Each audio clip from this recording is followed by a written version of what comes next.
Siapapun bisa mengalami gangguan jiwa atau mengalami masalah kesehatan mental tanpa memandang pendidikan, umur, latar belakang, ya, kaya, miskin, bisa saja mengalami gangguan jiwa. Jadi ketika ada orang yang sudah mengalami gangguan jiwa atau sering disebut ODGJ, semestinya kita ikut prihatin dan peduli. Jangan menghina, jangan mengungkapkan sesuatu yang menyakitkan hati orang tersebut. Justru kita harus mendukung bagaimana supaya sembuh dari gangguan jiwanya dengan kita menyapa, kita mendengarkan. Tentu kita bisa membantu dia untuk survive atau bertahan. Nah, kali ini Bang Jay akan membahas tentang kenapa orang tiba-tiba mengalami gangguan jiwa atau gangguan mental. Ya, tapi jangan lupa yang belum subscribe, silahkan subscribe. Ada seorang pasien yang dirawat di rumah sakit jiwa mengungkapkan bahwa dia sebenarnya baik-baik saja awalnya. Dia bisa bekerja karena termasuk orang yang mapan.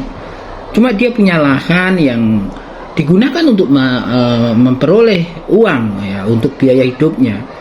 Awalnya baik-baik saja, ya, tapi karena ada pesaing yang ingin merebut lahan dia mencari uang, akhirnya kepikiran, akhirnya tidak tahan terhadap stres tersebut.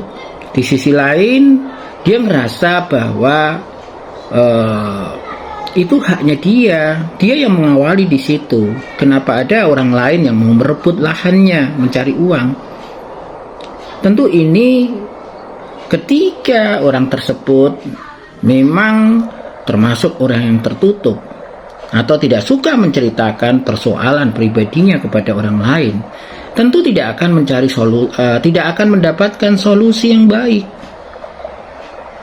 Nah, memang biasanya dia baik-baik saja karena bekerja, ya, kemudian dia juga bisa jadi mempunyai kehidupan sosial yang baik di tetangganya, ya.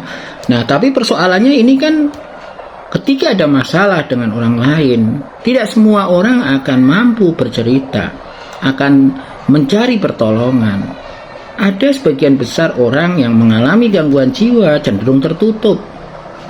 Memang ketika dia masih baik-baik saja, enjoy, relax, bahagia, dia bisa kerja, bisa mencari uang.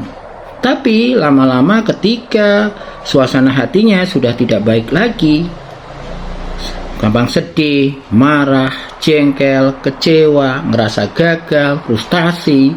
Ini yang seringkali disebabkan karena pikiran-pikiran yang berkecamuk, yang tertahan dan tidak diungkapkan kepada orang lain. Tentu ketika masalah itu ringan, gak ada masalah. Tetapi ketika masalah itu sangat berat dan mengancam harga dirinya, tentu ini menjadi sesuatu yang berat buat si pasien itu. Apalagi dia tidak punya budaya atau kebiasaan menceritakan dan meminta bantuan orang lain. Semuanya ingin dipikirkan dan dipecahkan sendiri. Karena mengalami ancaman harga diri, akhirnya marah. Ketika seorang sudah diliputi rasa jengkel, marah, curiga, yang pasti tidak bisa tidur. Makan gak enak, gak bisa tenang, mungkin sudah mulai mundar-mandir, wajahnya tegang, gedumel, ya.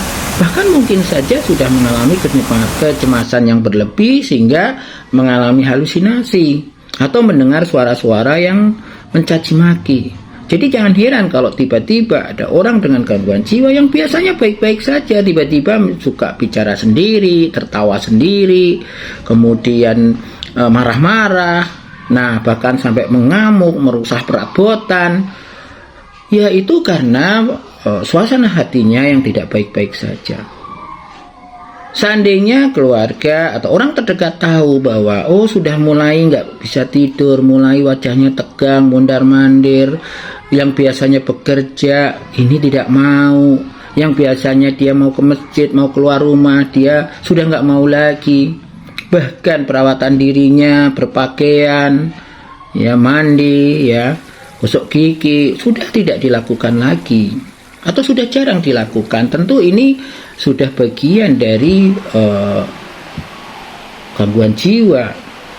Nah, ketika ini deteksi, dikenali sejak dini oleh keluarga, tentu bisa disembuhkan dengan total atau bisa diperbaiki, bisa dihilangkan tanda gejalanya, bahkan bisa dibantu menyelesaikan masalah.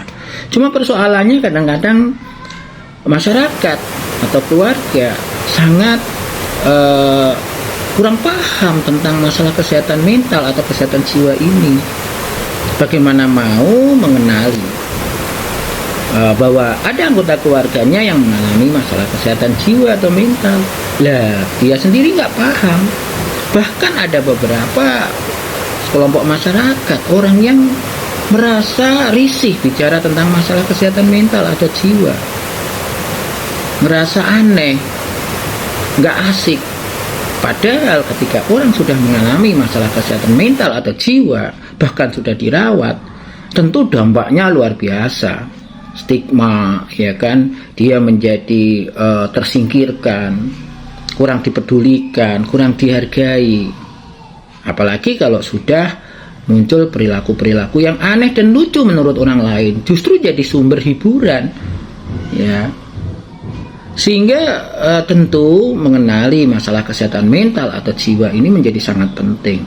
Dan ketika kita sudah mengenali anggota keluarga kita memang mengalami masalah kesehatan mental, tentunya kita bisa melakukan upaya secara dini dan hasilnya pasti optimal. Jangan lupa juga bahwa ketika sudah dibawa ke rumah sakit, dirawat 3 hari, bisa saja bagus karena memang dia dapat obat dan obat itu membantu dia untuk istirahat, tidur, untuk bagaimana menurunkan ketegangan pikiran, ketegangan emosinya dia, sehingga ya wajar kalau baik dalam 3 hari. Persoalannya adalah apakah masalah yang membuat dia begitu itu akan selesai begitu saja? Tentu tidak. Ketika pasien ini kontak dengan lahannya kembali, kontak dengan orang yang merebut lahannya, atau ingat persoalan yang membuat dia sakit, gangguan jiwa, ya tentu ini bisa menjadi pemicu dari kekambuhan. Jadi bagi keluarga tentu bagaimana menjaga stabilitas emosional, pikiran, sehingga bisa tetap survive. Itu saja yang bisa Bang Jay sampaikan. Semoga manfaat. Sampai jumpa di video berikutnya.